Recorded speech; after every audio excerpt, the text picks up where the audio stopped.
One. Hello, guys. Welcome to Rise of Patience and the Nomadium tournament. I'm here with AZ Kron. Hey guys, hope we're all doing well. All right, if you can hear us, just let us know in the comments. So that will be the audio test check. And if everything's all right, then we can begin casting the Nomad game very soon.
One. Hello guys, we are going to begin the Nomad replay very soon. If you can hear us clearly without any background noise, please let us know. Thanks guys.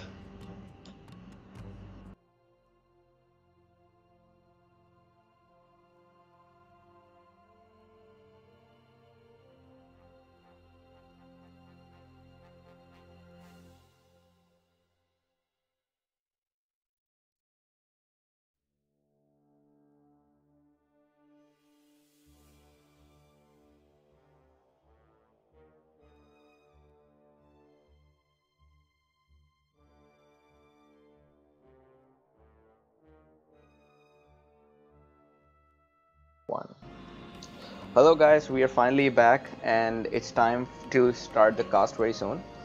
And we've got a very much awaited game, Forwali versus AL.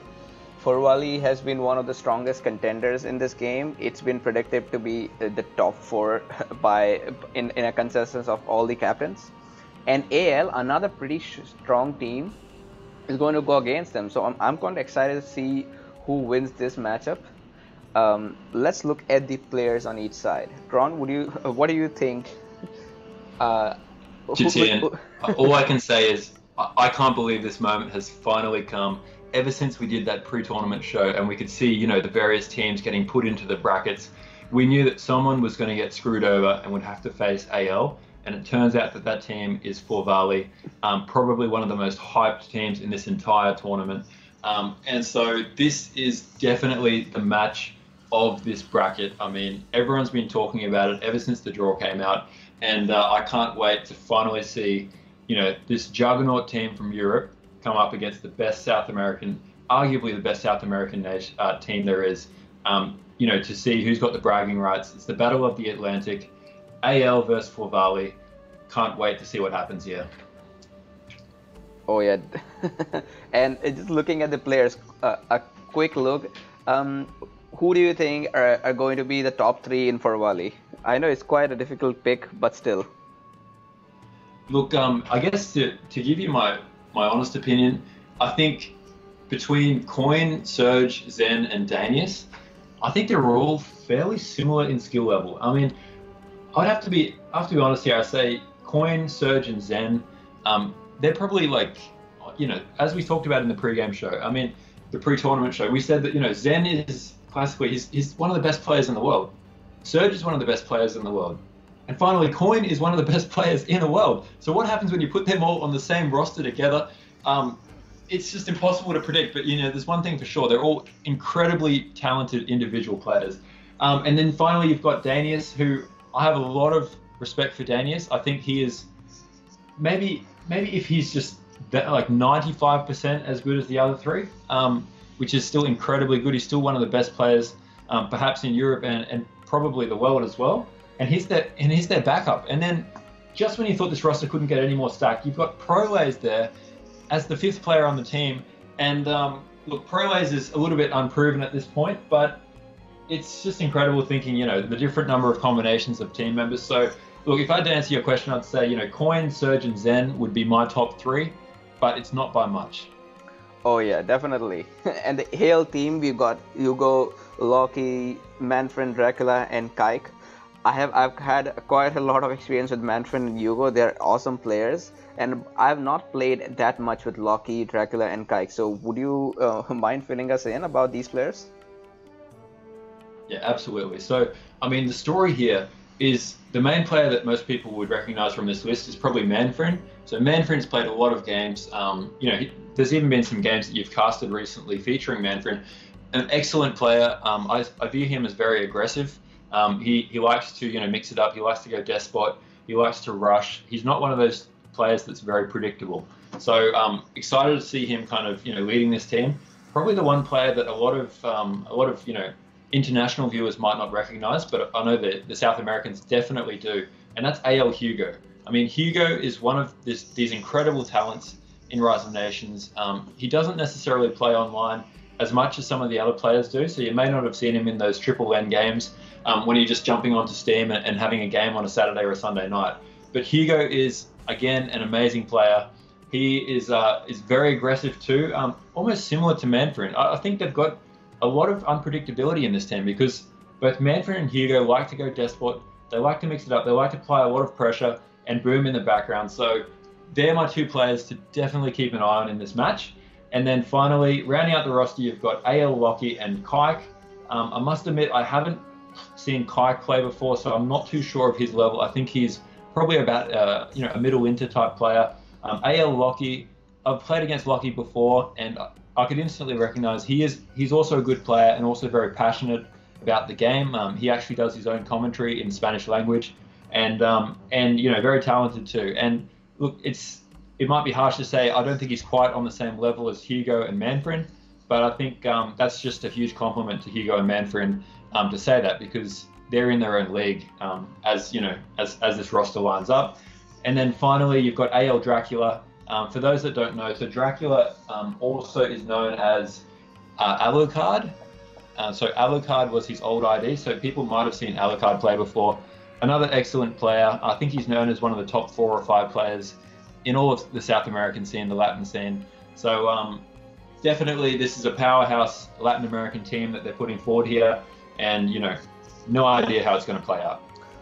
All right, if you said Dracula is Alucard, well, I believe he's going to be really well aligned with Manfred and Hugo, and probably that could be their 3-man squad, which seems to be quite well prepared to face Forvali. Again, a very overpowered team, However, the downside of Forvali is going to be the same as what we found with RO, that these guys were put together just before the tournament. I'm sure these guys have played together at some point, but I wonder if they've played as much as AL has. So it's going to be we're going to see a lot of teamwork from AL, and if Forvali can match that, I think they may be able to beat AL.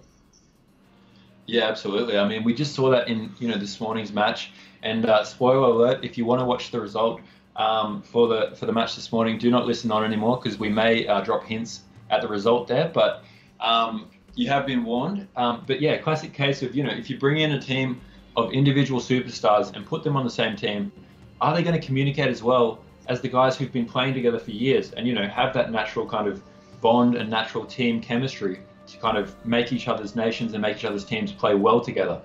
That's going to be the biggest interesting thing because if you, just to put an analogy out there, if you formed a football team and you put Cristiano Ronaldo, Lionel Messi, Sergio Aguero all on the same roster, would they necessarily play great together?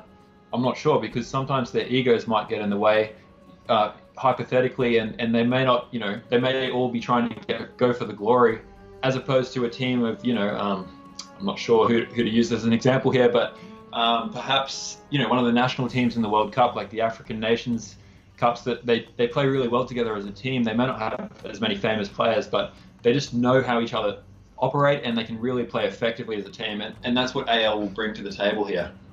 Oh yeah, definitely. And I'm quite excited to start the game. Should we get into it right away? Absolutely. Let's not waste any more time. Let's get straight into it. This is the first match between AL and Forvali. All right. So just making sure, are you able to see my stream properly? Is there any I mean, discontinuity in the stream, or does it keep buffering? Everything from my end looks fine, so I think there's absolutely no issues whatsoever. But I know that we do have some guys in the chat here. I believe that's TGZ Toxic. Good to see you on, Toxic, and thanks for tuning in. And yeah, just let us know, I guess, obviously on the chat if there are any technical issues as we progress. But all looking really smooth, and I think the audience is enjoying this 1080p at the moment. All right, I think I have resized the window and now it fills up the whole screen.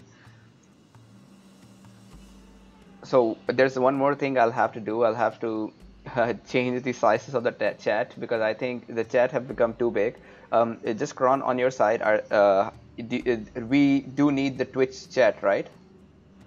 No, I'd get rid of the Twitch chat. So yeah, no need to keep two chats. Let's just, if you are watching this and you want to chat, your chat's shown on the stream, just jump across to YouTube, search for YouTube RiseOfPatience channel, and then you can join in and put on there. Whether you watch on Twitch or YouTube, it's up to you, but let's just keep the one chat. All right then. So I'll be keeping just one chat for now. And let's begin. So I'm here in Nomadium. I've got Forvali versus AL and ready to begin the first game. Yeah, perfect. Let's get straight into it. And oh, we just saw a chat come through there. I think that was Toxic. Just said, can't tell if it's 1080p or not because I'm watching on my phone right now. But good on you for watching it on your phone. All right, let's get started. So I'm at the 3-second mark. So count me down and we'll get into it. All right, and just making sure, are you guys able to see the whole canvas, the whole screen? Yep. Is there any? I can see it from my end as well, just on your stream, and it all looks really picture perfect at the moment. You can see all the food, can see yeah, you can see pretty much everything we want to. All right, so nothing is being cut out. If that's the case, then let's begin. There is, I think it is cut off slightly to the left-hand side. That's all. So there's a little bit on the left, but I don't think it's anything too bad, to be honest. Just to the left of the pause button there on the bottom left. I wonder, I'll just shorten this. Okay, I think now it should be better. I just put this back into the whole canvas. Since I've changed from 720p to 1080p, these things happen sometimes, and I think we can just keep it like that for future purpose now. Yeah, that's perfect. I just had a look then, and the whole screen's filled up now. So, all right, I think we are good to go. Let's start. So I'm at the 3 second mark. So count me down, and we'll All get straight right. into Four Valley versus AL. All right. So 1, 2, and 3.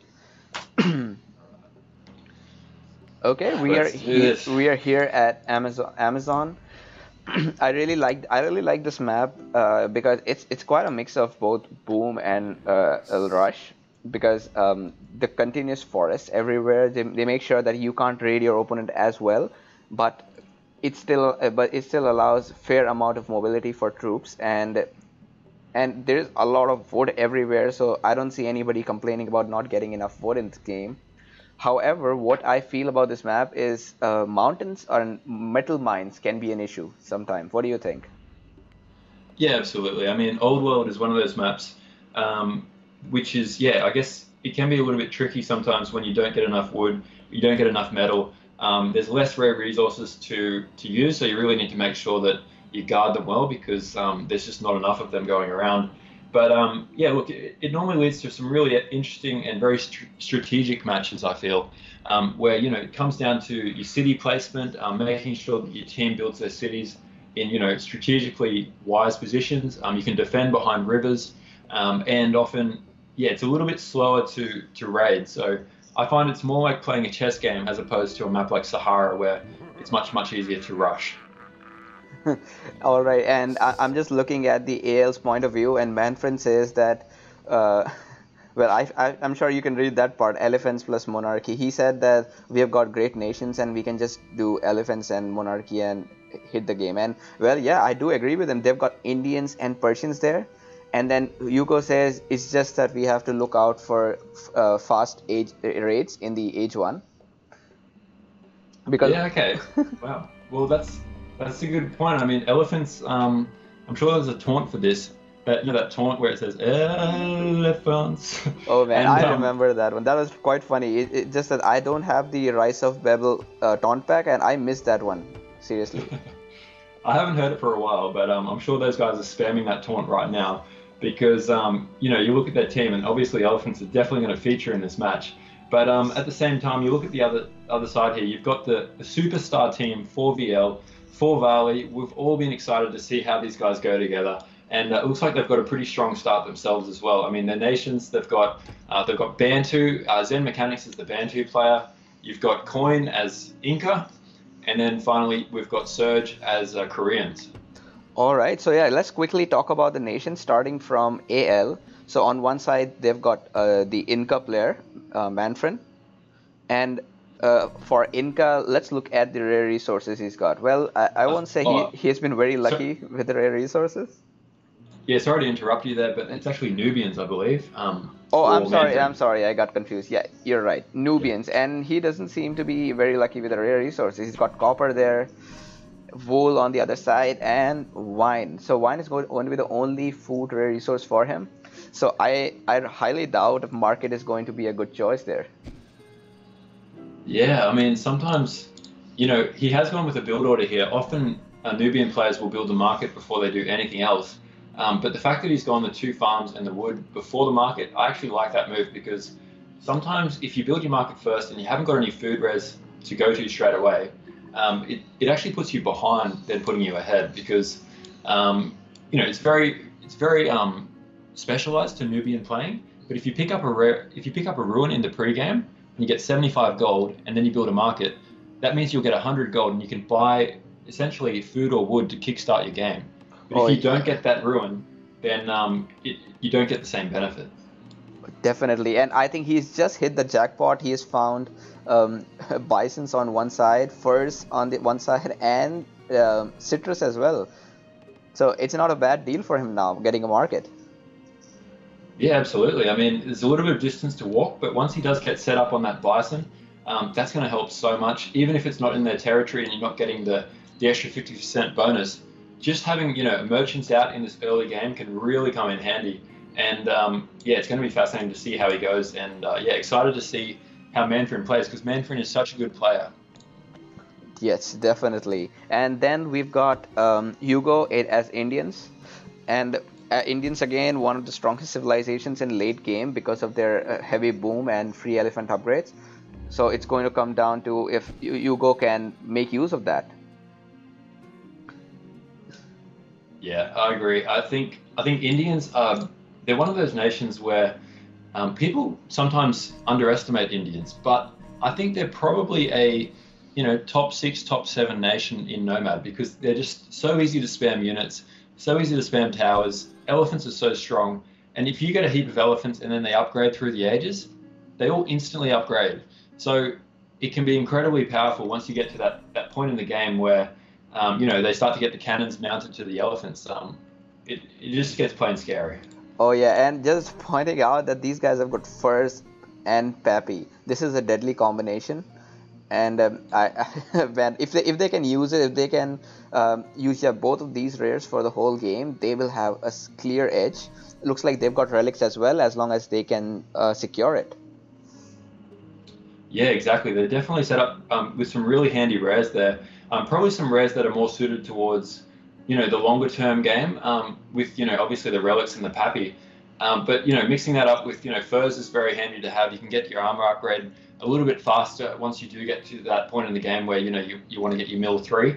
But I mean, yeah, if we take a look across the other side of the map for the Four Valley guys, just before we start, let's just quickly talk about Dracula's nation, the last one left in AL. Yeah, sure. And he's got Persians. We have seen a lot of Persians in this tournament. If you remember the PLA game, every game there was a Persian player. So we have seen a lot, and we have seen what Persians can do. Great at booming. Again, they get elephants, although they still require upgrades. But those free caravans and the free taxation upgrades in the temple, that can make up for it. I definitely like Persians, and especially for their ranged heavy infantry. Yeah, absolutely. I mean, yeah, Persians are a strong nation. I'd say they're about middle of the pack as far as good nations go. They're really every nation in Rise of Nations has its own strengths and weaknesses, but I think Persians are good because of that that extra wealth income.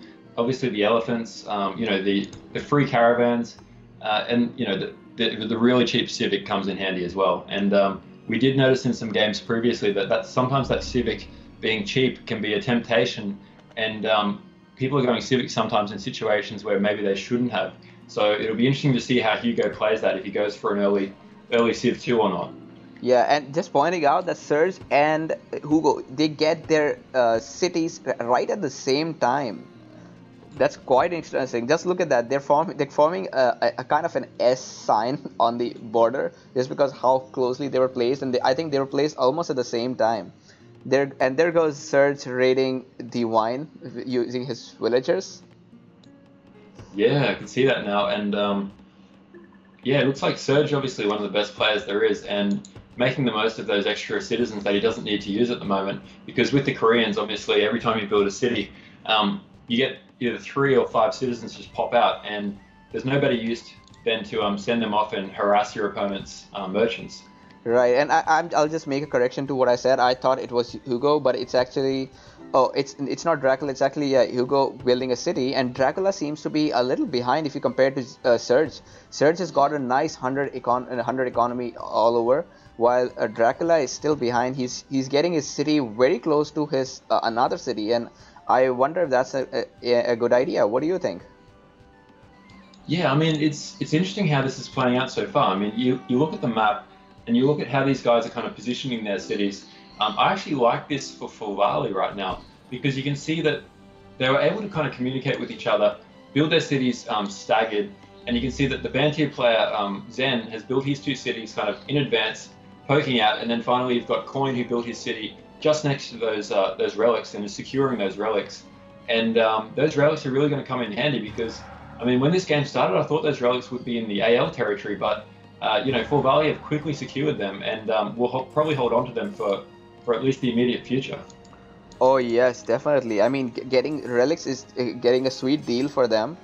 And all right, looks like here the raids have started.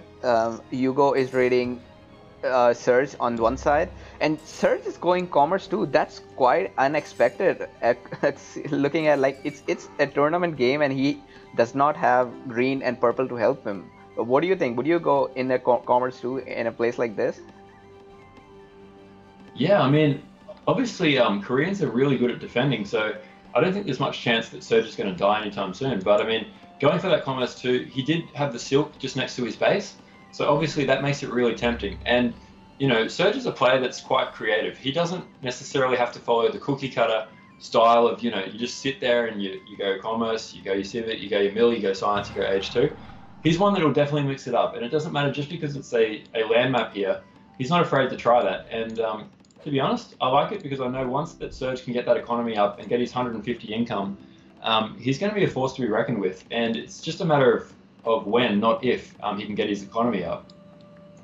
Oh yeah, definitely. Yeah, I mean, he is one of the good players that I know in Rights of Nations, and clearly, if he's going there, and I mean, he has got Koreans, so nothing to worry about. Not that he's going to be rushed. Koreans, that's one advantage that you get with Koreans, that it's quite difficult to reduce their city or take their capital just because of the free militia upgrade and the cheaper towers. I mean, that repair without damage. Those are just two good defensive bonuses. Yeah, absolutely. And I mean, as we're saying this, you can see that Zen Mechanics is the band who is starting to really step up his raid. He's got units everywhere. He's got, I believe, 3 or 4 archers, archers or light infantry kind of raiding around, killing heaps and heaps of merchants at the moment. And this is really setting the AL guys back. And it's got to be a moment where they think, oh, geez, this is not a good start in that early game because, you know, once you start losing a few merchants, that's a lot of resource that you could have otherwise had you held it for the next 10 minutes of the game. Oh yeah, definitely. I mean, he's got Zen Mechanics has got 4 units raiding at 4 different places, and he has messed up the game for AL somehow. If you see, Manfred is not at 100, and Hugo is struggling a little bit with that woodcutter camp raid. Although I think he's handling it quite well. He's not letting all of his villagers go inside. He did lose a few though.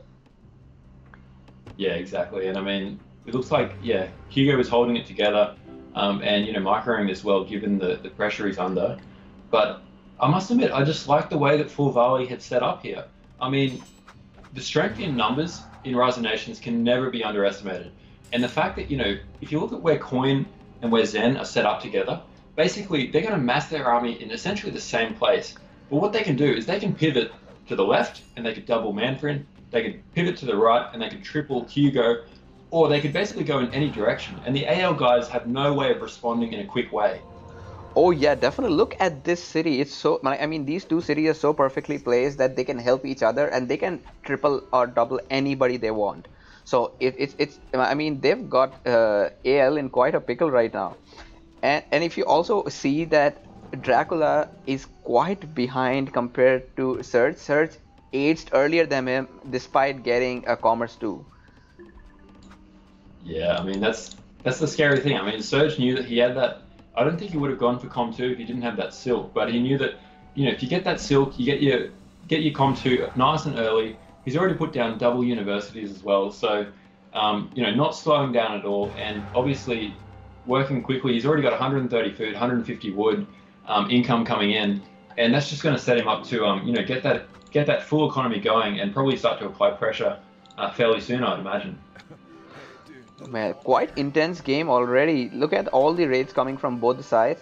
And just quickly touching on the nations from for Valley, Koreans, I was going to say that Koreans is going to be the weakest nation among all the combinations that we have seen, but it looks like Surge is using them to their full potential, and I won't call them weak anymore.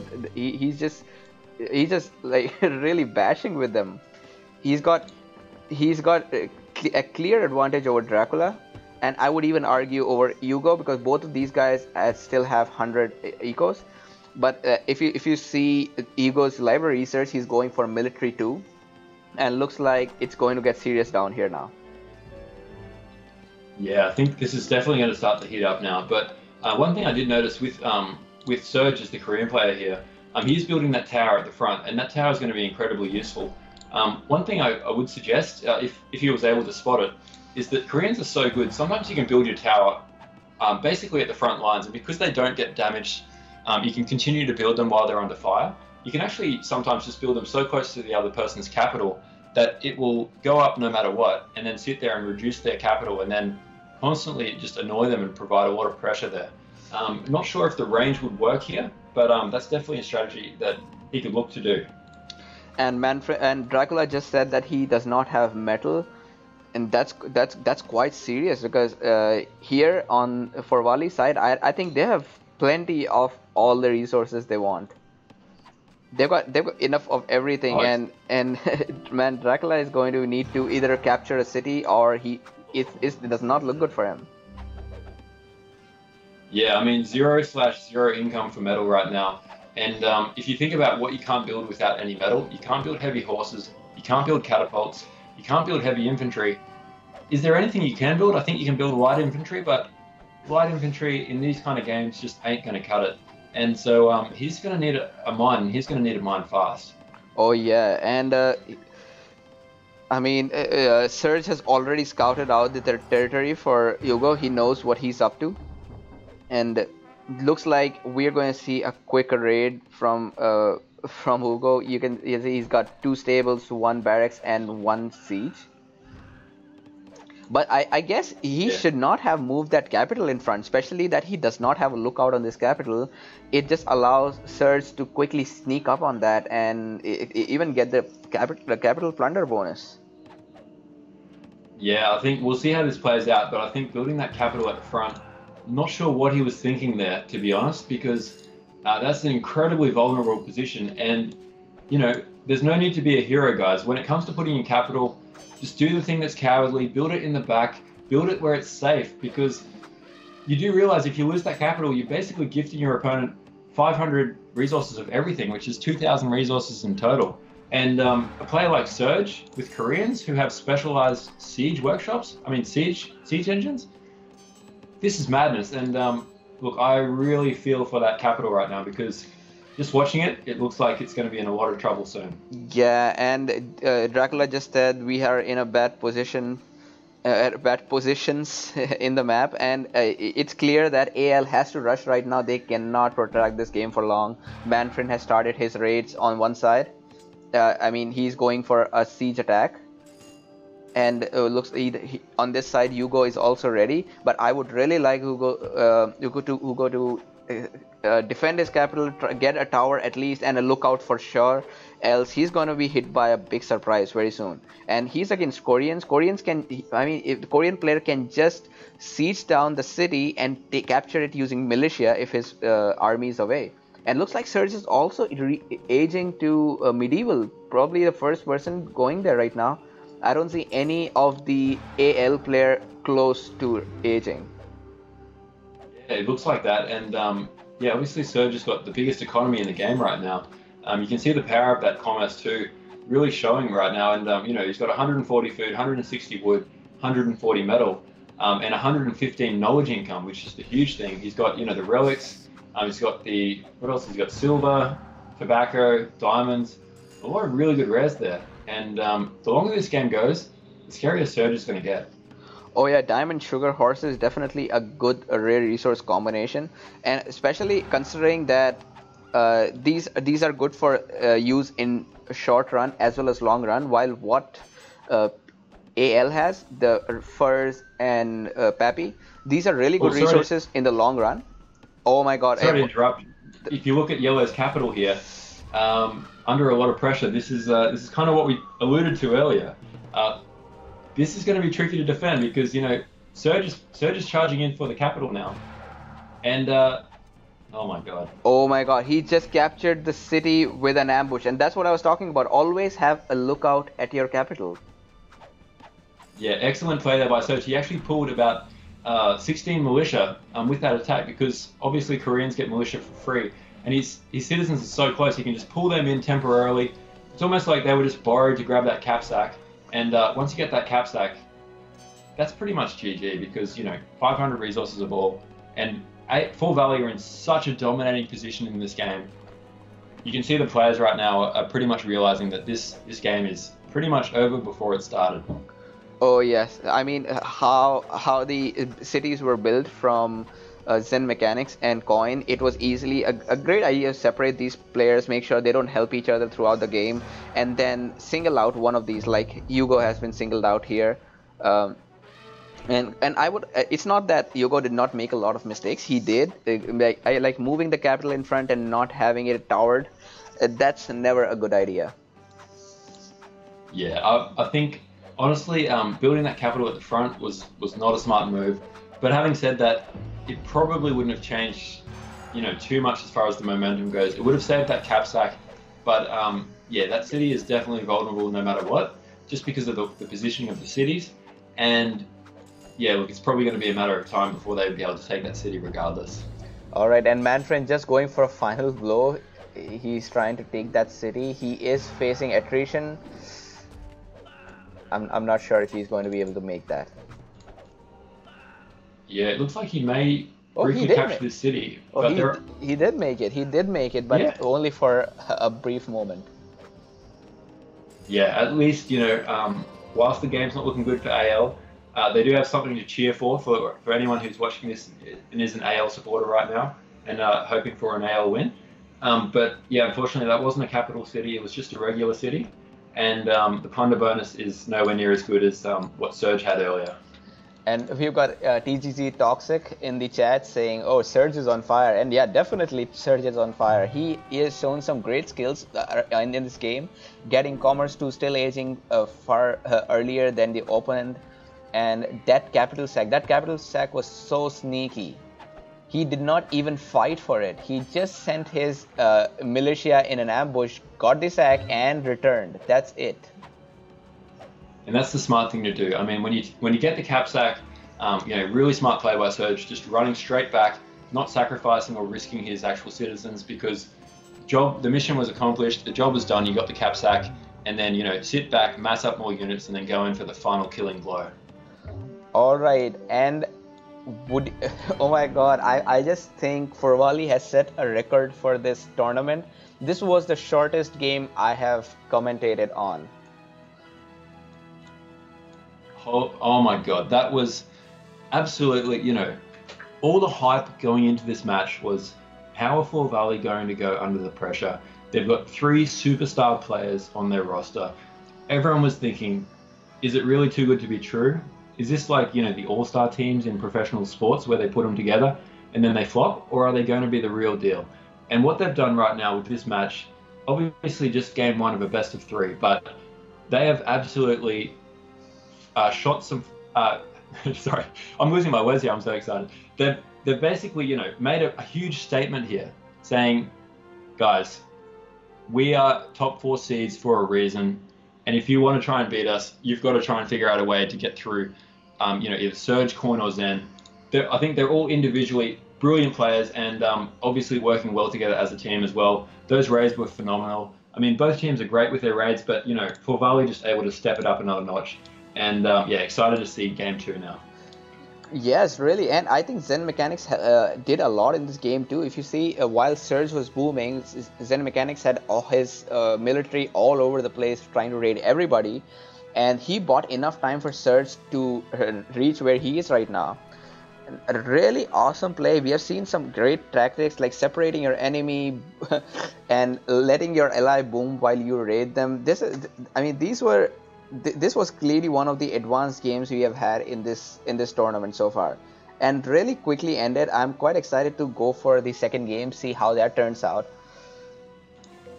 Yeah, absolutely. So I think without wasting too much more commentary there, I mean, that was just, in summary, a great game by Forvali. I think, as you said, that positional placement of those cities basically set the tenor for the whole match, and then excellent rating from there. Yeah, obviously Coin was instrumental there. Full credit to Coin, occupying essentially 2 players while giving Surge the chance to boom.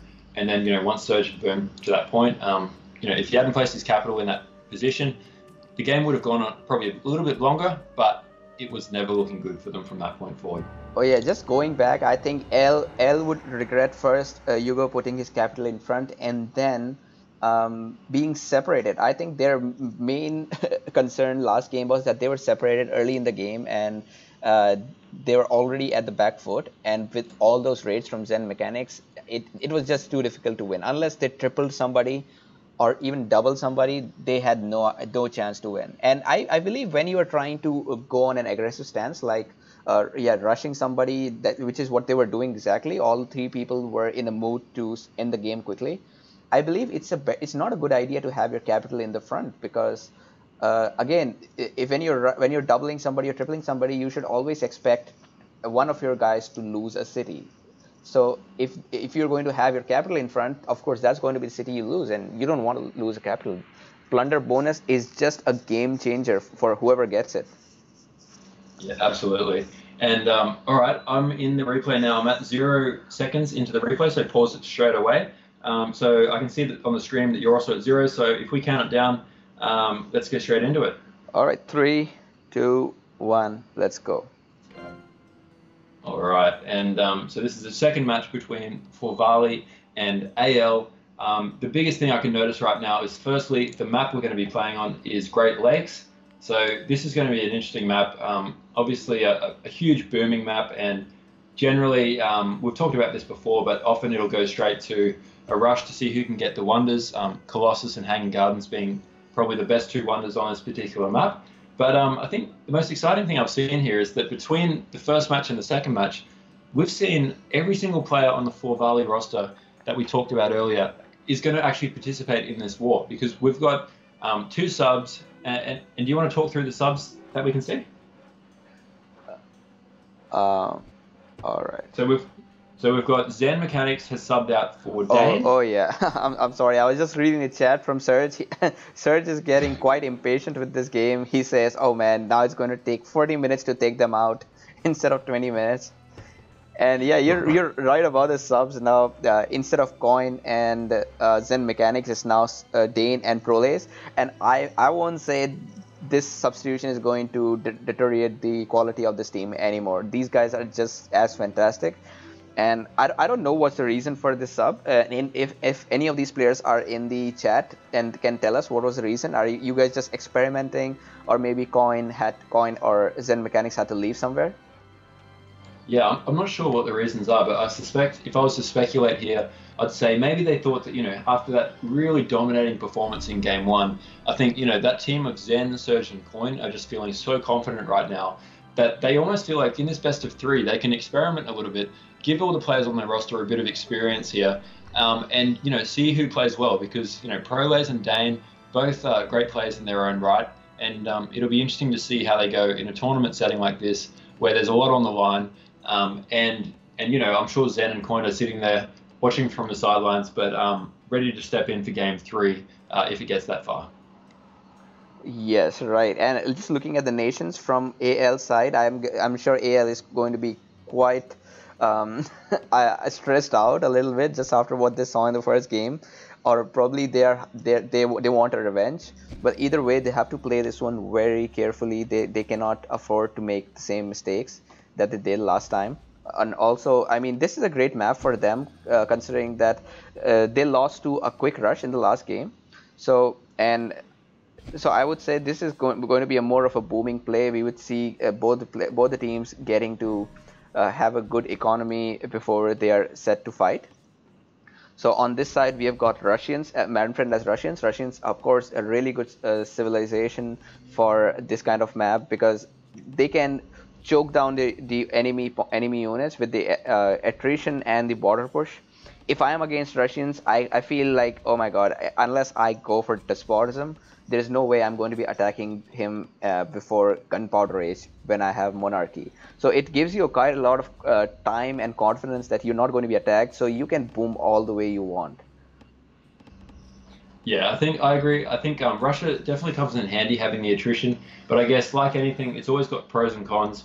Russia, for me, I think they're one of the weaker nations at times, because just the fact that they don't have any bonus that helps them economically. So they're really kind of like Inca, but Inca has obviously that boost once they get to the mines and get the gold income coming in. Russia, unfortunately for them, they don't have any kind of bonus from an economic side. So the only thing that really they have going for them is, yeah, the attrition and the huge cities and the huge kind of territory that comes with it. So I like to see Russia try and get to Gunpowder Age, where they can get those half-price spies and really just spam lots of spies and bribe the entire other army if they can. Yeah, definitely. And then we've got Iroquois. Again, I really like the Iroquois players because with them you can go on raids and they're quite nice for booming as well. I don't know why. Maybe because it's just as I said before that it's easy to defend with Iroquois. Their units are hidden in the enemy in the allied territory. So whoever needs your help, you can just go there, and your opponents won't know that you are there unless they have a scout or unless you start hitting them. So it's quite unpredictable to see where the Iroquois player might be to help either side. Yeah, absolutely. And I mean, the extra food they get from the wood as well, they get 2 food for each woodcutter, definitely comes in handy in the early game. Just getting that little bit of extra income coming in to get to their age 2 a little bit faster than the other nations would. Yeah, and then we've got Hugo as Americans. Americans is a top nation in this game, especially on this map, considering you get an instant wonder. And these guys are far away. I don't see any of the opponents touching each other on the boundary.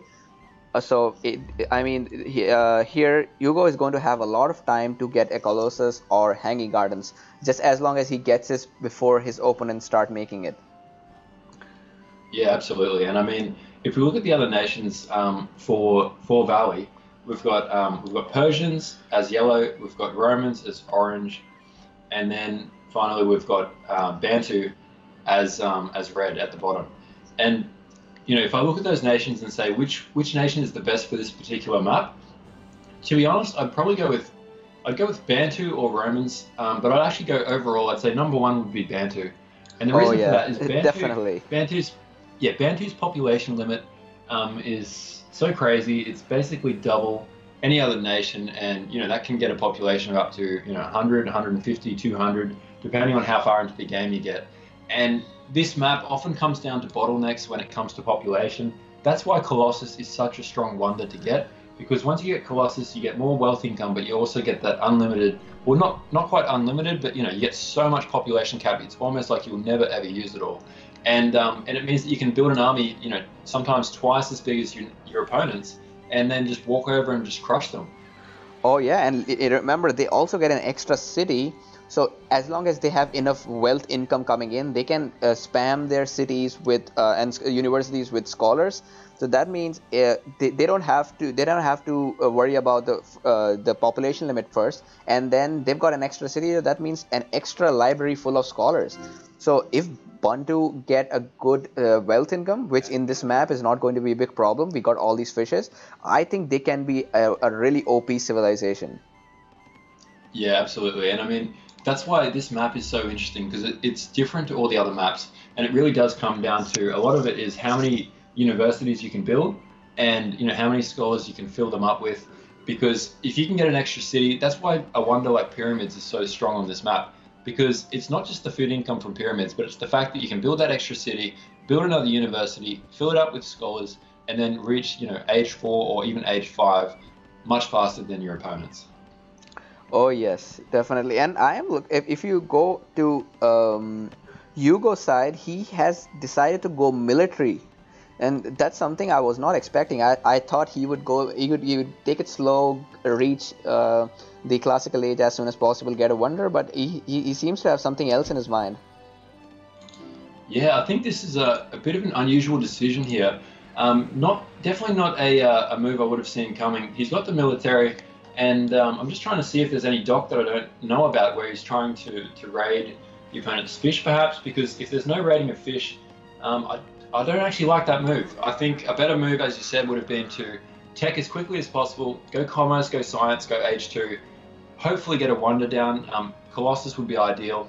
But if it's not Colossus, at least get a Hanging Gardens or a pyramid and make the most of that exceptional bonus of being able to build a wonder instantly.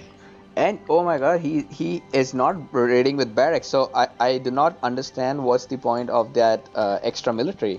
Now somebody may argue that that's for the extra population limit, but if he was to get down to classical age sooner and just make Colossus, that would give him a 50 extra population limit as well. Yeah, I don't know what's going on here. Can you read that chat and translate it for the audience? Because he said, Luego ven Q Tango Persa. Uh, Because I'm a little worried about about Hugo here, because something about his play doesn't seem right. I'm not sure exactly what he's trying to accomplish here. So I don't know exactly. Um, I think he's saying something that maybe later they'll say, oh, we had Persia against Americans, and they might use it as an excuse. I don't exactly know. My Spanish is decent Right. sometimes, but not quite there. If there's any Spanish Oh, speaking player and and can tell us what that means, please let us know. And I think and Manfred yeah, also said that Hugo, or you going to win against him. I know. and sorry to interrupt here, but we can see that there's a huge event unfolding here. We've got Dracula basically building Colossus as fast as he can, but great team play here from Forvali. We've got Surge with really fast units already raiding that Colossus, and at the same time, Proles is building his Colossus next to Rome. And as far as nations go, Rome is a great nation to get Colossus because they have so much wealth income coming in that it really amplifies the bonus of the Colossus. And it looks like there's absolutely no way that after that raid, Dracula's going to be able to build his Colossus faster than Proles, who's No basically way. put every citizen he has on it. Yeah, I think if you are in a wonder race with an opponent and your city gets raided, I mean your wonder gets raided, that's the point you should just delete your wonder. There's no way that red is going to lose to a blue at this point. I mean purple. Well, Oh no, orange is getting a wonder. yeah, you can see that Red's just touching that Colossus with his units right now, and he has had to cancel it. And the painful thing for the guys here is that they actually had tobacco, and tobacco means that your buildings get constructed 10% faster. But having said all that, just because they get built 10% faster doesn't mean that they're immune to getting attacked by land units. And excellent raid there by Surge, kind of in combination with Proles.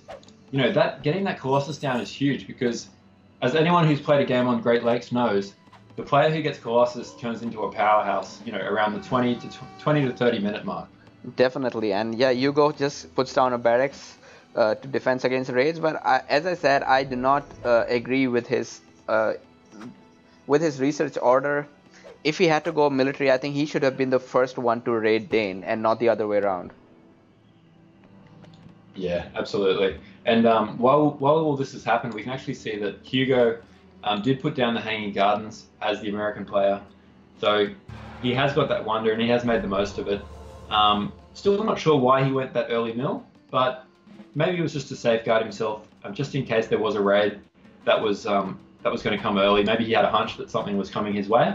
But yeah, he set himself up now in an okay position, and at least the AL guys do have one of the two best wonders, being Hanging Gardens and Colossus. Yeah, so I mean, the games, nothing's decided yet. The games still look quite balanced, and I want to point out that Manfred has got an extra science and extra commerce before he ages. Again, not a bad idea. But if you look here, Surge is getting his 4th city, and that means that the Manfred's barracks may not be safe anymore. Yeah, I think that barracks is going to get taken over by that territory zone, and once it does, very likely to be bribed by Surge's senator unless he can delete it in time. So that's just going to set Manfred back a little bit further. But I can see that he has moved his hoplites just over that city, and it looks like I would have expected he saw that. Oh no, because the city did not start building, so there was no way for him to see it. Yeah, I wonder if Manfred will turn around in time, but looks like the archers will probably kill those heavy infantry too quickly, and yeah, that barracks is definitely under threat now. Yeah, at what time point are you in? I'll just fast forward. So you let me know, and I'll make sure I'm synced up. Okay, I'll just pause for a second. I am at 12:33. Okay, I'll just fast forward a little bit. Okay, I'm at 12:35, 12:36. All right, so 3, 4, and 5. Done. Oh, and looks like that city is going up. Yeah, that barracks is gone, and yeah, if I was Manfred right now, I'd be hitting that delete button because there is no way that you want to let him bribe that barracks. Yeah, right. But Manfred here, I mean, Surge did lose his. He lost a little bit on growing on his economy when he attacked Dracula early. So if you see, he does not have that good an economy as Manfred, of course, or even maybe he's on par with Dracula right now. But if it totally makes sense if you can slow down both of your opponents and allow your ally who has got Colossus to boom, now that's a sacrifice definitely worth making. Yeah, absolutely. And I mean, I think a big factor on this type of map as well is how many fish each player has actively fishing at the time. So, for example, if you look at Hugo, Hugo is such a great player. He's actually already got 9 fish out there fishing the seas, and that's basically 90 food and 90 gold income coming in, which really adds up as the game goes on. Whereas you compare that with Blue has 5, Purple has 6, Surge has 3, and then the other guys, Proles has only got 4, and Yellow, which is Danius, has about 6. So at the moment, the AL guys actually have more fish, bringing in more wealth income, and that's going to translate to more scholars and potentially faster ages, depending on how many rares they also pair that with. Oh yeah, and look, this is a giant lake with 6 fishes, and I guess Forvali team has a giant lake as well with 5 fishes, but they just have not started catching in on the fishes yet. Yeah, it'll be interesting to see if they do get onto that soon, or if they're content with their current setup, because they do have some good rares here. I mean, the Forvali guys do have sugar. They've got relics. They've got dye, furs. Definitely some good rares to set them up for a nice long game. And look at that, Proles city is just stranded there at 93% complete. I think Dracula raided his citizen. And that sucks, man. Right now, if Dracula was to find that out, and he is going to find that out very likely. Oh no, Proles just deleted that. But I guess Forvali is doing the same thing that they did last game. They are separating Manfred and Hugo. Oh no, Dracula. So this separation is going to be easily able to double one of these guys. And if I had to choose, I would rather double the Iroquois player than the Persian player. Yeah, absolutely. I think definitely it's not good to go up against elephants in too early in the game, especially if you're trying to attack someone and they're sitting back and defending. But yeah, it'll be interesting to see what decision they choose to go with here, because it's fairly evenly matched at the moment between these two teams. Oh yeah, and just since we have not talked about the rare resources for Forvali, they've got sugar and furs, dye, copper, Yeah. and cotton right here, spice. So not bad rare resources at all. And if you look at the ale side, they've got bison, which just got raided, and I guess they had silver too, which also just got raided. And they've got diamonds here, horses, not very OP rare resources on both sides, but still enough to make I mean not make them the underdogs. Yeah, exactly. And I mean, I think what's going to happen is it'll just be interesting. The player to watch here will be Proles in the long game, because he's the guy that's got the Colossus, very well-known player, but hasn't played a lot of Nomad recently until I guess the word of this tournament started to get out, and I believe he's been more active just in these past few weeks, kind of training for these games. But it'll be interesting to see how he goes with the power that the Colossus brings, because it's a lot of power to wield, and sometimes you have to make sure that if your teammates are relying on you to make the most of it, it can be a bit of pressure sometimes as well, because sometimes they might play a low economy game with the hope that you can come through with a huge Colossus army and basically win in gunpowder age. Oh yeah, definitely. And it looks like Proles is on that move. He's got the Science 3, so he's going to be getting the literacy upgrade the moment he gets to medieval age. And just pointing out here that Manfred is ready for an attack. I don't think he's going to let this game play out for too long. He is ready to take out Surge.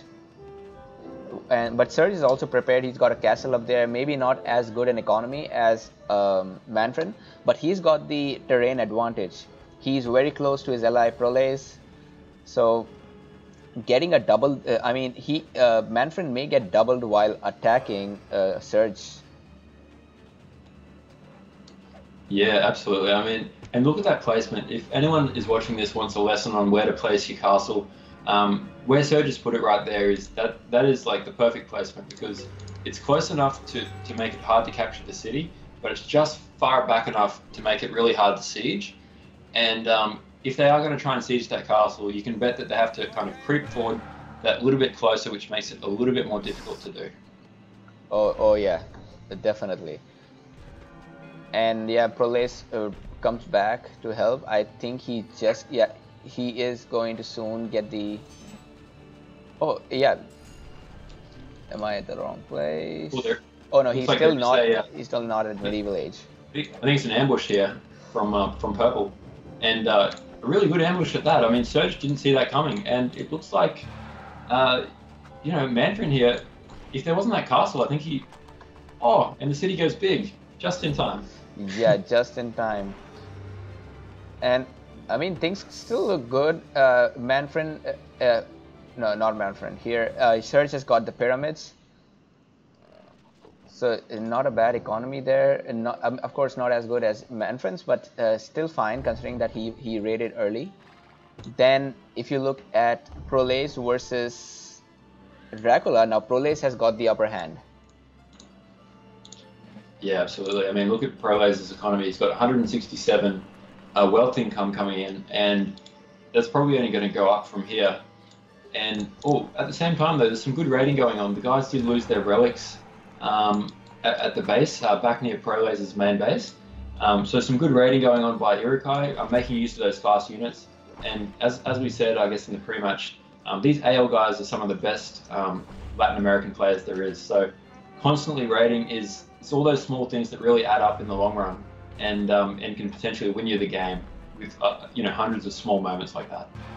Oh yes, you're right. And just since we are so preoccupied with the red and orange side, it's worth noting that yellow is way ahead of green here. Yellow has got a extra science done. He's going to get the literacy upgrade very soon as well. And he is not that far behind compared to somebody who's got the Hanging Gardens. Yeah, absolutely. And I mean, if you compare green and yellow right now, green does actually have the armor advantage. So green has got the Mill 3, researched the tactics upgrade, but there's no standing army by the looks of it, or at least, there is a standing army, but it's not putting yellow under any pressure at the moment, so unable to take advantage of that imbalance in the armor. Yes. And well, yellow is also getting military too, so he's going to be ready to age to gunpowder very soon. And you know what happens to Persians and Indians when they age gunpowder? They start pumping out those elephants, which are quite annoying.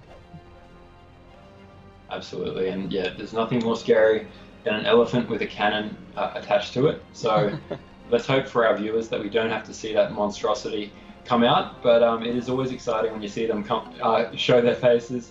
And yeah, it's not too far away now. This is obviously the map for booming, and you know, we're not too far away from seeing some gunpowder units start to emerge here. Yeah, and here Surge does not look in a good place. I feel if Manfred continues this, he can take out his cities, unless of course Proles interferes in here. And Proles seems to be in a position where he can interfere because he's got a large city there with a lookout. And even if he has to come back a bit to attack Manfred to defend his own city, he has enough time to get rid of Manfred's army. Yeah, absolutely. And I mean, I think you know, if there's one thing to notice here, I guess for Proles, a player we haven't seen play for quite some time, playing really well considering, you know, that absence he's had. But if you look at his fish count at the moment, there's actually only 4 fishermen, and he's got the Colossus. So one tip I guess I would say to him is that you really need to try and get that fish count up to at least, you know, 8 to 12, especially with that Colossus, so you can really take full advantage and you know, max out your wealth as quickly as possible. Yeah, definitely. Yeah, he does not seem to be using the Colossus as much. He has got a library which is still not being is not generating knowledge at all. He's also not got the literacy upgrade despite the extra science. So not the kind of game that I expected. Just because this is we have seen really extraordinary teams in this game, and I wouldn't expect a player to forget literacy upgrade. And you can see that Surge is starting to feel under pressure here. Prolo's actually said in the chat, "You okay over there?" And Surge replied, "No." So Surge starting to feel the pressure, but I think Manfrin has seen Prolo's rotate around. He knows it's coming. He's going to retreat for the time being and avoid getting doubled, because that's the last thing you want to do when you've got an army like Manfrin does. Oh yeah, and I feel Manfrin attacked, like his approach to go and attack Surge through that small hole in a choke point. It was a nice idea that allowed him to retreat quickly whenever he wanted to. Yeah, it does look like there might be an engagement here, because we have got orange and red and blue is coming down from the top, but you know, not realizing that orange's army was there, or a little bit risky to do that. Manfrin does say in the chat back, and it looks like Dracula is retreating for now. So, you know, a few losses there, but that could have been a lot worse had they fully committed to that engagement. Oh yeah, I mean, look at that army. That's what you get when you have Romans with Colossus. That's a giant army, and this is something, again, I feel Manfrin might have taken out Surge here, but because of this divide between Dracula and Manfrin, these guys are taking perfect advantage of it, separating them and helping each other whenever they want to. Yeah, I think if I was in the shoes of Dracula right now, the blue player, definitely what I'd be saying is, you know, you've got to try and keep your man pinned and keep him busy, because Manfrin looks like he's in a great position to potentially take out one of these cities of Surge and really kind of, you know, establish themselves there. But every time that orange can rotate down, it's not going to happen. He's going to have to retreat. So it looks like blue is keeping orange busy, but orange is going in for the attack on this city, and it's not looking great for Dracula's front city here. Oh yeah, it does not. I think it's going to go down.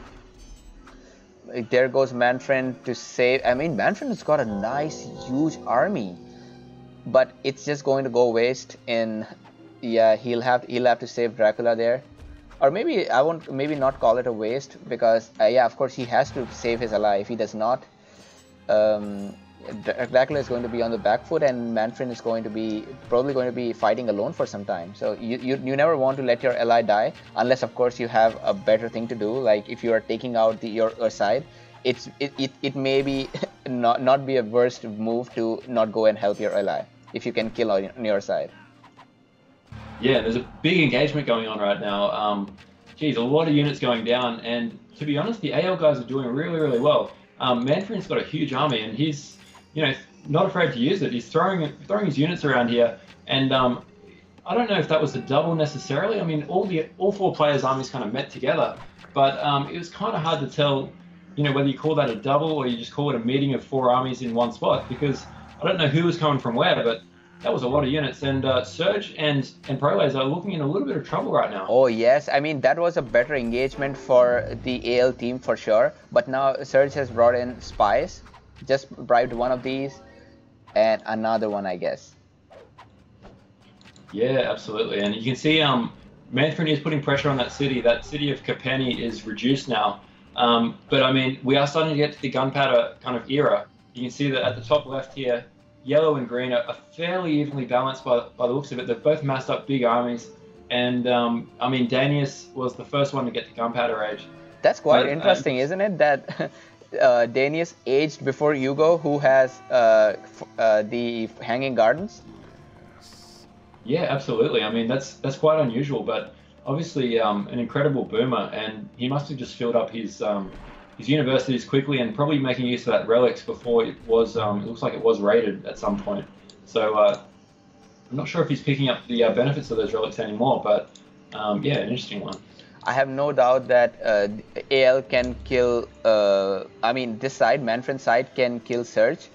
It's just that he needs to hurry up, because Surge is using his population limit. He's got a really high knowledge income. I would say maybe even higher than Hugo, who's got hanging gardens. So if this game draws out for too long, he's going to be way ahead of everybody else. Right now, he doesn't have as big an army as Manfred, and this is the perfect time for Manfred to hit him. Yeah, that's the problem here, because if you look at Manfred's population, he's capped at 100, which generally speaking is where you're going to be until you get to, you know, Mill 4, which is quite an expensive upgrade. Whereas, you know, for Surge, he's at that stage of the game where, you know, Bantu really starts to thrive because, you know, you get so many resources coming in. He can get his population up as high as he wants. His population limit at the moment is 200, and there is no way he's ever going to fill that 200, or at least not for a long while now. And yeah, that's when it's really going to start getting scary to play against Bantu here. Yes, right. And I mean, Prolace is just dominating on this side. He's taken the city again from Dracula. I feel Dracula... Yeah, I don't think Dracula is going to be receiving help this time, just because this time Surge is way more ready than he was last time. And I think Manfred has now lost that advantage he had before. Yeah, I think there definitely was an opportunity there to strike, but it looks like it may have passed. And, you know, if you look at the long-term game here, Bantu, just with their population, has a huge advantage as the game wears on. And I feel like, yeah, if you're Manfred right now, playing as Russia, you really got to make the most of your nation benefits. And I think in this case, you might just need to spam out some spies, because this is the time to do it.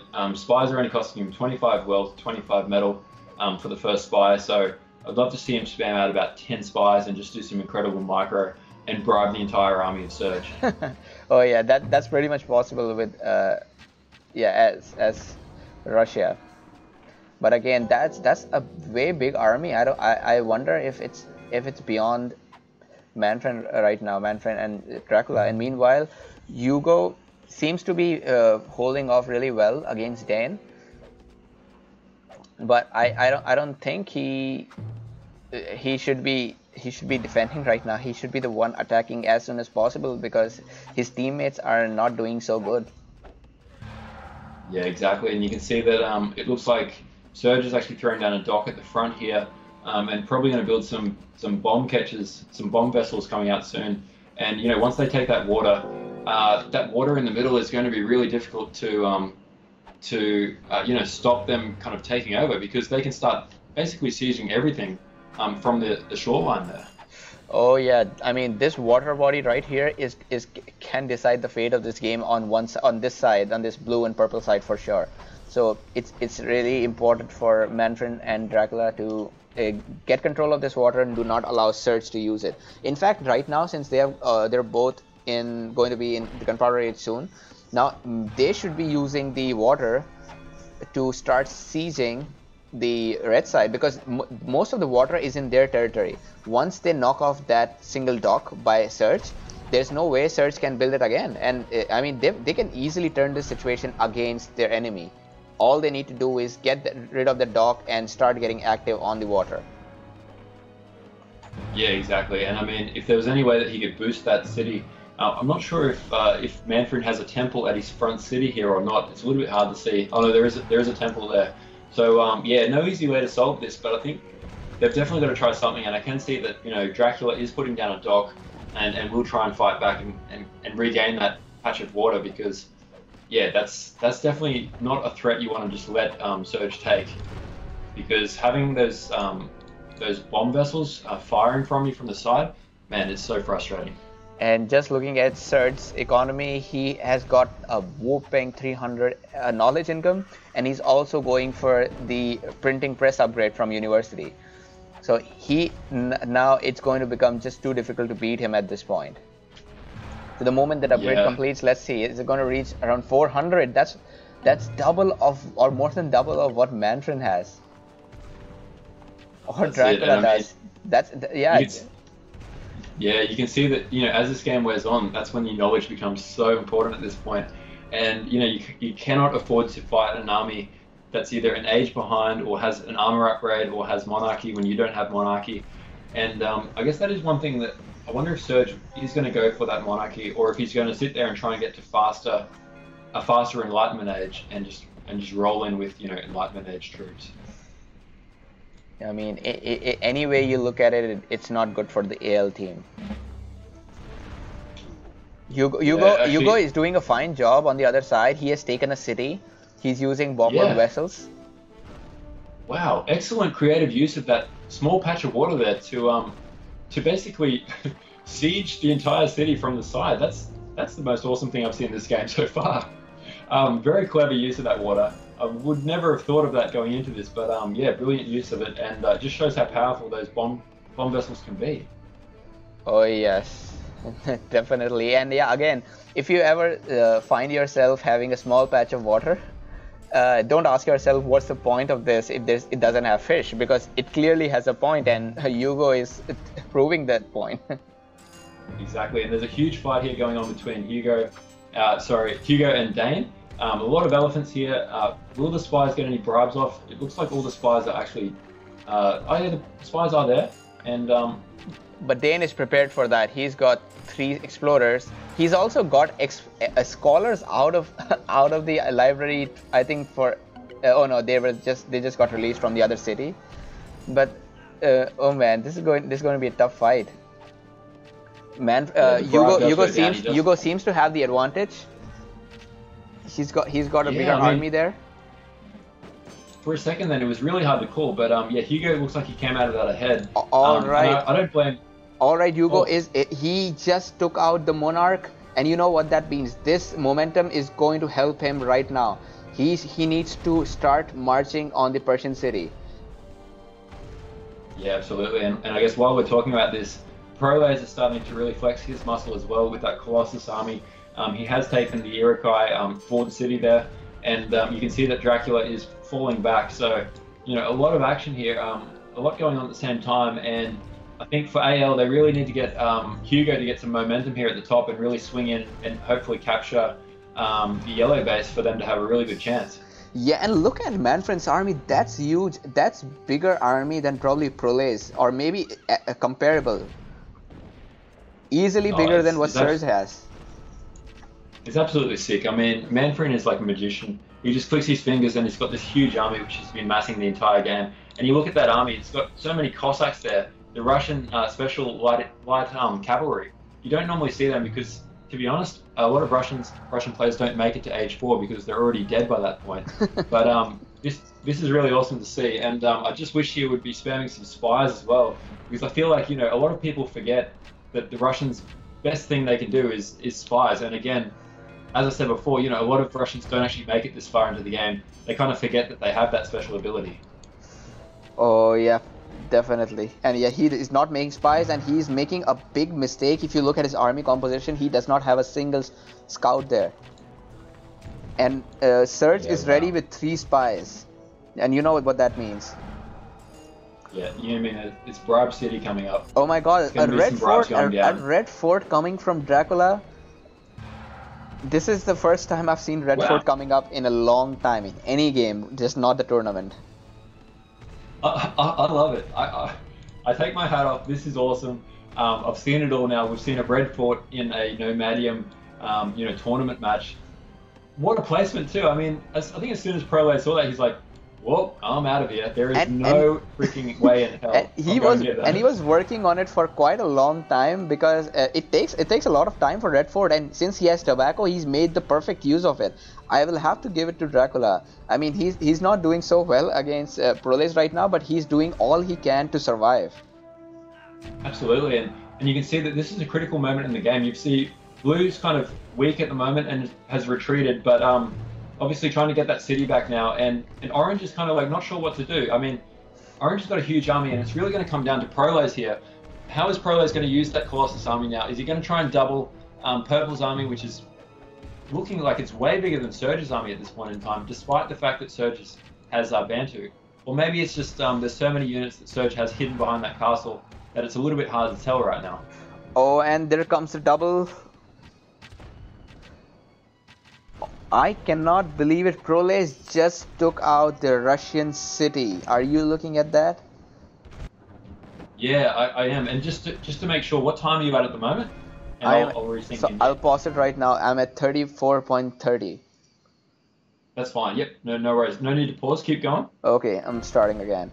So, yep. No worries. And I don't even think Prolez did that intentionally. I think just one of his units passed by that city, which was already reduced thanks to Surge's those bombard ships, and it just got taken.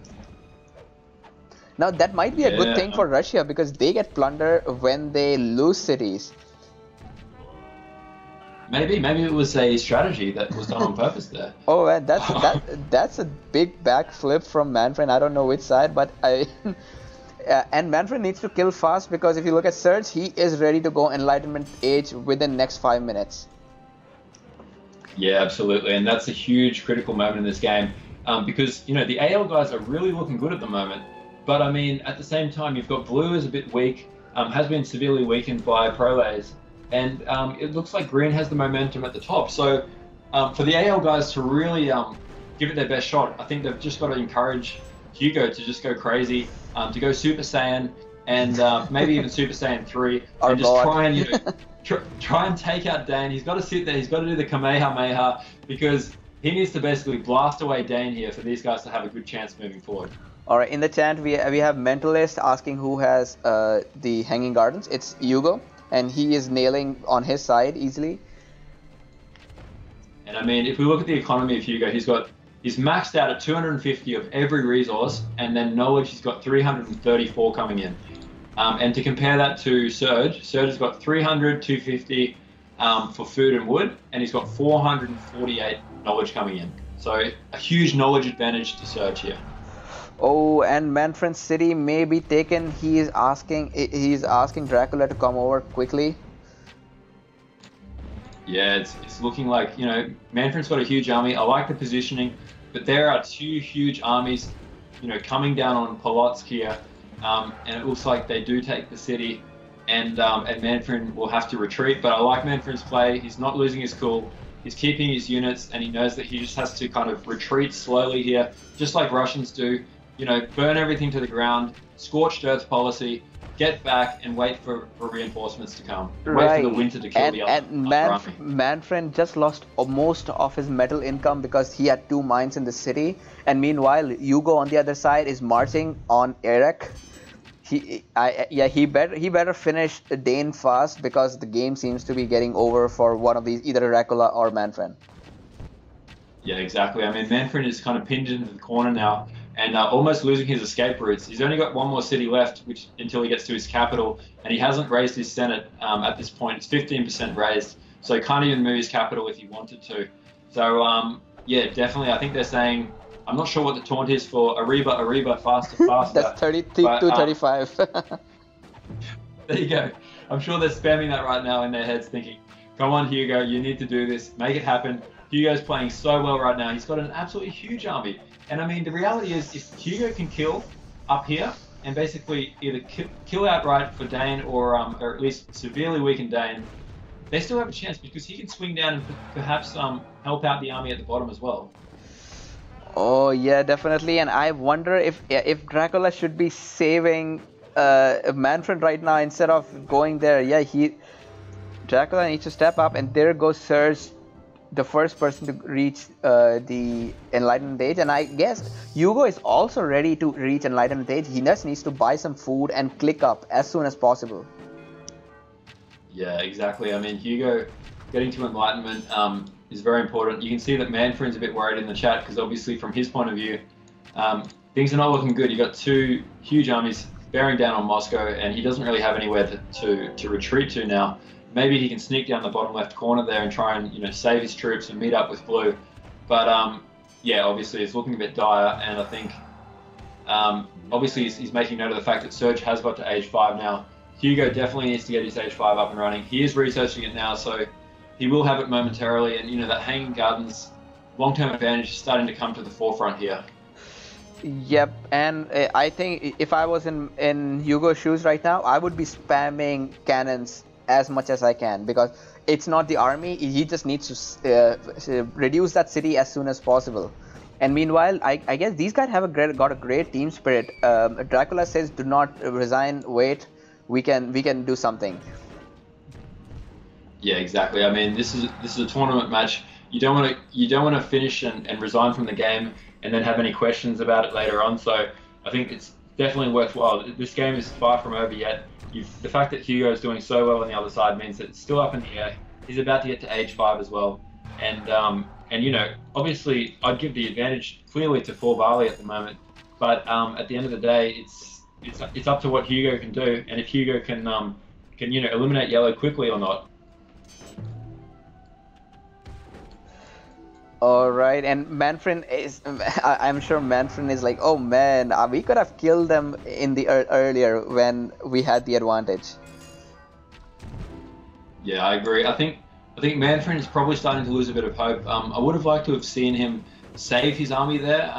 I know it looked like it was probably a dire situation, but he probably could have snuck them out at the bottom corner of the map and gone back and met up with blue, because it's almost going to be impossible to try and retake it now. I mean, either way, it probably wouldn't have made too much of a difference, but still, you always got to keep hope alive in this game. Right, and Hugo if I was Hugo again, I wouldn't care about reducing that city. Just march in there, take it as soon as possible. I do not think that Dane has even half the army what Hugo has. Probably half the army. Yeah, I think, yeah, they're definitely marching across the map and starting to remind me a little bit about that game, the first game of the tournament where it was Ind versus PLA 2, where you know, sometimes just some nations get so big with their armies that it just becomes almost unstoppable and just a slow march across the map now. Oh, and yeah.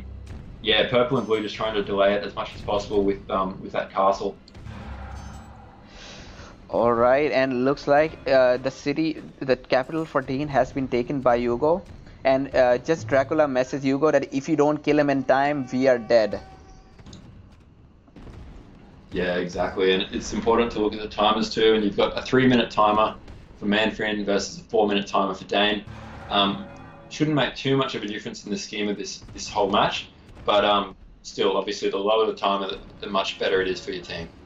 Yeah, and we got in the comments, Mentalist said, Green needs to hurry. And oh man, like really, it's all up to Green at this moment. It still looks a lot in favor of Forwali because these guys have got 2 players who are going to be in Enlightenment Age soon. While on this side, I don't see Dracula going to Enlightenment Age anytime sooner. So it's just going to come down to if Hugo can take on 3 of these for some time, or 2 of these, while Dracula ages and gets back in the game. Well, Iroquois player in the Enlightened Age is they get those Okawaris, right? Am I right? Those special scouting units. Yeah, I mean, it's very rare that, you know, often Nomad games don't go to Enlightenment Age, but when they do, Iroquois are so strong because effectively, I don't know how to describe them. To be honest, you don't see them that often, but basically they're like snipers and they can snipe units from a distance. It's absolutely insane. I wasn't sure if there were like hacks or something going on when I first saw them get used, but yeah, in the hands of a good player, you can spam about, you know, 5 to 10 of these units. You can take out so many units from long distance. So hope we get to see that, even if it is the last shot of the game. Yeah, right. And I think it may be too late to beat Surge right now. If you click on his cities, he's making the best use of Ubuntu. Maybe he'll be ready for an industrial age in the next 10 minutes of the game. He's got a 700 knowledge income. That's double of what Hugo has.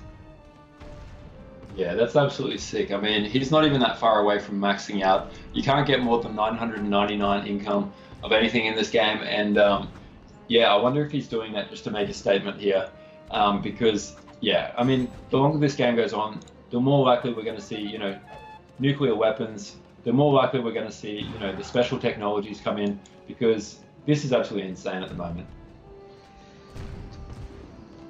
Blue says we can hold a little bit, but you need to run. You need to move fast. And yeah, I do have to blame Hugo a little bit. He cannot afford to spend time on destroying those towers. He just needs to move ahead and start going towards Rome. Rome is going to be the next stop for Hugo. And if you see here, Prolace has not deleted his capital, so it's going to be it's not going to be very easy to defend it. Yeah, exactly. And I guess that's just a tip for anyone watching. Make sure when you do research your technology at the government, always press the delete button afterwards. It'll come in handy in situations like this. And the biggest thing is often people will remember it the first time, but you forget it when you get your Monarch. And yeah, it's times like these where it definitely comes in handy. Just giving that flexibility to move your capital just in case it does get rushed unexpectedly. Oh yeah, definitely. Always delete your Senate. And yeah, here Hugo is gaining momentum. He needs to go and kill Yellow. I don't even think if it's worth fighting Yellow at this point. Just go through his cities. He's just got 1 minute left. There's no need to fight. Just take out Prolace. That's the only option left for these guys. But Dracula, no, Dracula is in no condition to age. He is being faced by 2 armies, and Red Fort is only defense right now. I must admit, I love this Red Fort. It is so awesome to see it. And it's times like these where it must be really frustrating for Surge and for Prolace here, because they know that they can't really go attack it without wasting a lot of valuable time, which they need to inflict more damage onto blue or onto green. And so you can see it looks like Prolace is moving his entire Colossus army up and towards the green base. Oh, all and right. It looks like did you see the game is out of sync? Yes, it looks like we do have an error message here. It does look like there was an out of sync, and wow, I must admit, we're completely unspoiled. We don't know the results of any of these games. And the rules are, if there is a game that's out of sync, basically it's all on the website. But generally speaking, the first thing is both captains talk to each other, and they can, out of good faith, negotiate a rematch.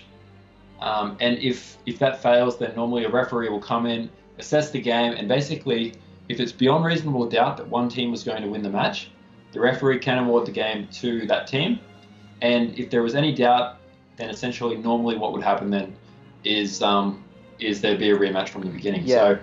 So we do have a third game. Let's just open it. If it turns out to be a real game between Forvali and AL, that means they did agree for a third match. And if we don't see that, that just means AL forfeited and Forvali emerged as the winners.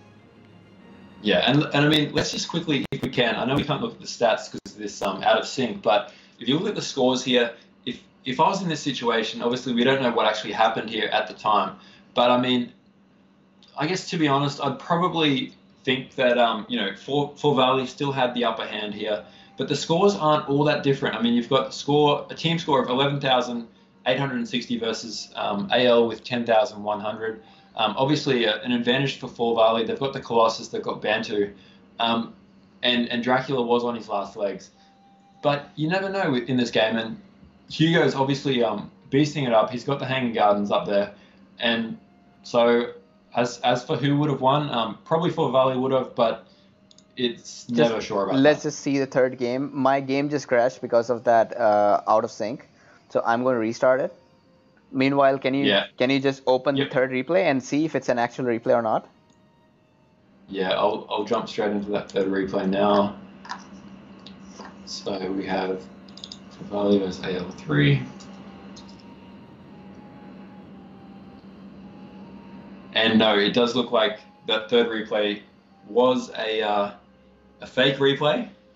So basically that means that the third replay doesn't appear that it was played. It looks like, as we discussed a moment ago, they did follow the rules to a T, and perhaps the AL guys did recognize the fact that they were behind in the match before that out of sync error, and it looks like they have done the sportsmanlike thing to do and conceded the game to Forvali there.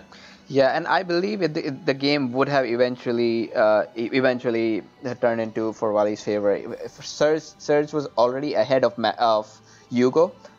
Even if it had ended up, even if Hugo had killed Prolace there and Surge killed Dracula, I think eventually the Surge would have killed Hugo. because he had such a nice knowledge income, double of that of what Hugo had. Yeah, I agree. I mean, yeah, I think whatever. I'm not sure if we can get any comments from perhaps Serge. I can see Serge is in the chat. If he can let us know, I guess, what went down at that out of sync error message, and you know, so that we can fill in everyone who's watching about, you know, what actually was talked about, what was decided, and how it was resolved. But yeah, I speculate that that seems to be the case of what's going on here. Yeah, and since I mean, I guess that's the game. So for Wally versus AL, and not the kind of matchup that I mean, not the kind of game I was expecting. I was expecting it to be a quite close matchup, but it seemed like in the first game it was a clean sweep by for Wally, and the second game, while AL did play really good, but they missed out on quite important opportunities, and that's when they just the game just slipped out of their hands. Yeah, absolutely. And I mean, I think the biggest thing, if I was to point to, you know, my favorite moment of that match, I think it's a simple trick, but a really effective one they did. And that's the moment when Prolays and Surge basically teamed up, and they saw that, you know, their opponent had Tobacco and was going for that Colossus early on, which is always a great strategy. Great to get Colossus. So what they said was, they said, okay, Surge, you raid with those Bantu fast units, and I'll build Colossus, even though we know he's already building it.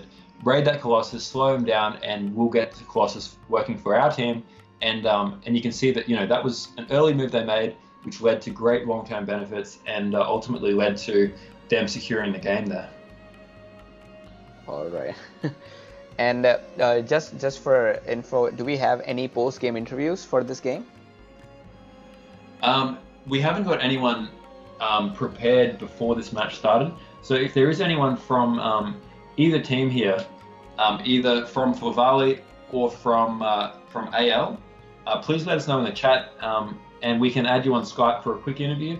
Otherwise, yeah, we don't have anyone planned at this point in time, so please let us know ASAP, because I would be interested to get some thoughts on, you know, how they thought it progressed, and especially what happened at the end. That's kind of left us hanging a bit. We can only speculate that, you know, they did talk about it and decided that Forvali was definitely way ahead, and conceded the game. Right, and so again, I mean, you know, I don't feel like there's a lot to talk about this game, because again, the first game was quite clear. There was no way AL could have won, and in the second game, if you were in AL's place, if you were a player of AL, what would you have done differently to change the outcome? Look, I think ultimately, you're up against such good players here. I think getting that Colossus definitely would have been a game changer had they got it. I think it would have been a lot more even, because you're already up against Bantu, who has such a big population. So I think perhaps Manfrin and Dracula could have worked together and anticipated this raid coming in, and maybe Manfrin could have built some units to protect Dracula while he was building it, because they had that Tobacco, they had everything they needed to get the Colossus up. They just didn't have the execution to protect it. Or you could say on one hand that was poor defense, or maybe on the other hand you could say it was a genius move by Forvali. But I think getting that Colossus would have helped them. Other than that, maybe Dracula could have put a bit more pressure on Prolays, and trying to keep him on his side, and giving Manfrin the chance to take out Surge when Manfrin had that, you know, numerical army advantage, and Surge was really starting to look like he was, you know, shaken a little bit, because that city was really under threat, and Manfrin was just coming for him. Yep, definitely. And I guess that's it for this game. So Forvali is advancing to the quarterfinals, and they're going to have the next game against AS Alpha. And how we saw AS Alpha yesterday, they were completely mind-blowing, and it's going to be an exceptionally awaited match now. At least I am quite excited for AS Alpha versus Forvali. Yeah, absolutely. I mean, AS Alpha versus Forvali is going to be a great game. We saw the AS guys play yesterday, and you know, I was really impressed. They all did so well, especially, you know, seeing some players that you don't see too often, like Sermon. We had Noob Hater on for the post-match interview yesterday. He had a great game, and you know, they took out Ro, who I think a lot of people thought RO was one of those underdog teams in this competition, with Zeus on then Roster, Gabriel, and Toilet Snake. and they dispatched them fairly handily. I don't think they didn't necessarily get the best nations or the best rares. They just played really, really solid, like a great team. And it'll be interesting for them because they've already beaten one team of individual mercenaries, so to speak. But they're coming up against the biggest team of mercenaries there is. They're coming up against Fall Valley, and it could be any combination of Coin, Surge, and obviously Zen, Proles, and Dane. So they've got a tough task ahead of them for sure. But I'm sure they'll be strategizing in the meantime and coming up with some crazy strategies to try on the day. Yeah, and what I like about Forvali in this particular matchup was that they used all of the players in their roster. All the 5 players showed up, and that's quite a spirit. I mean, it doesn't happen always because remember the reason that we asked the teams to have more players than they needed was because we were sure that some people would always be unavailable or just not interested anymore later in the game. But it turns out all 5 players played and they did really well. Yeah, I mean, these guys all prove that they're all equally good players in their own right. And the toughest thing, I guess, I believe Coin is the captain for Fall Valley, but I'm not sure how they decide their rosters. But I think it's going to be a tough decision because at the end of the day, you've got 5 great players, only 3 spots in the team, and 2 people have to sit on the bench. So interesting to see who they put out against AS and whether they do a similar kind of rotation to keep a player fresh coming into Game 2 and Game 3. Right. So I guess now we do have the TGZ versus Lat 3 is also completed, and AZ1 versus Lat 2 is also completed. So we may be able to broadcast them today. Do you think you can broadcast TGZ Lat 3 after a while? Yeah, I think, look, if possible, I think we just get straight into perhaps in the next even 5 minutes. I'm not sure how quickly you can turn it around, or if you need a break, Jatin, but I'm happy to jump straight into TGZ very shortly. We've obviously got 17 people in the chat right now. Guys, we really appreciate you viewing this. Please share it with anyone else in your Steam friends list or anyone you think that might want to tune in and doesn't know about this right now. But yeah, keen to obviously keep this content going. We may need, I'm just conscious, Jatin, do you need to update the banners, or we might need to quickly restart the stream? What's the logistics here? Oh yeah, I do need to update the banners and change some settings in my broadcast. So I guess we can be back in 20 minutes. So I'll leave the stream on for 5 more minutes, and as I've said before, that once the stream is discontinued or the stream is ended, it takes about an hour for YouTube to upload the complete stream as a video. So anybody who's watching the game right now may suddenly see that stream has ended and may not be able to continue watching it for another hour. So I'll just leave it on for another 5 minutes. And yeah, so you take your time, and we'll end the stream in 5 minutes, and we'll be back again with the next game, which is let's quickly go over that. It's going to be TGZ versus GZ versus Lat 3. So yeah, TGZ versus Lat 3, which is due to be a great match, exciting match. Can't wait to see both teams come out, and especially to see TGZ in action. I've been wanting to see Immaculate, Momo, Leonidas, and their team. They've got an absolutely talented roster. See how they perform against what's going to be a tough opponents in Lat 3. All right, and so yeah, let's just. You guys please stay tuned, do not leave anywhere. It's the perfect time for restroom breaks or filling up your Coke or popcorn. And we'll be right back in 20 minutes. I'll see you guys later.